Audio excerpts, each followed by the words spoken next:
மரியாள் அழுதா இயேசுவுக்கு வலிக்குது. என் பிரச்சனை ஒருத்தருக்கு வலிக்குது, ஒருத்தங்களுக்கு வலிக்கலைன்னா வலிக்காதவங்கிட்ட போய் நான் ஏன் அழணும்?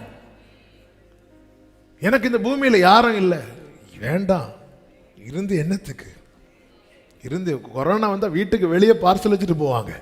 ஆனா பூட்டி அறைக்குள்ள ஒருவர் வந்து நின்று உங்களுக்கு சமாதானம், என் கையை தொட்டுப்பார், என் காலை தொட்டுப்பார், இப்படி சொல்றது அவர் மட்டும் தாங்க உண்டு. ஆமேன் சொல்லுங்க பார்க்கலாம். என் கண்ணீர்ல பங்கெடுக்கிறவர்கிட்ட நான் அழணும். இன்னொரு வார்த்தை சொல்லி இன்னைக்கு ஜெபிக்கிறேன். நாம் ஏற்கனவே வாசித்த வார்த்தை எரேமியா 31:16.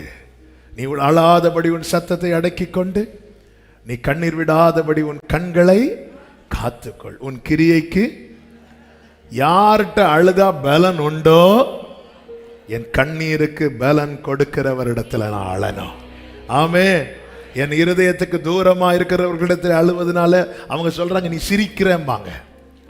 என் வியாகுலத்தை கண்டும் இறங்காதவர்கள்ட்ட அழுதா ஒரு பிரயோஜனம் கிடையாது. என் அழுகே மாட்டுகிற சொல்யூஷன் அவங்க கிட்ட இருந்தும் அதை செய்யாமல் வெறுமனே சரி போட்டோம் விடுங்க ஜெபம் பண்ணணும் இப்படி சொன்னா அவங்க கிட்டே அழாத. ஆனா உன் கண்ணீரை காண்கிறவர், உன் கண்ணீரை துடைக்கிறவர், உன் கண்ணீரை துரத்தில் வைத்திருக்கிறவர், உனக்காய் கண்ணீர் விடுகிறவர், எல்லாவற்றுக்கு மேல நீ எவ்வளவு அழுதாயோ அதன் 2 மடங்காய் உனக்கு பலன் தருகிறவர்.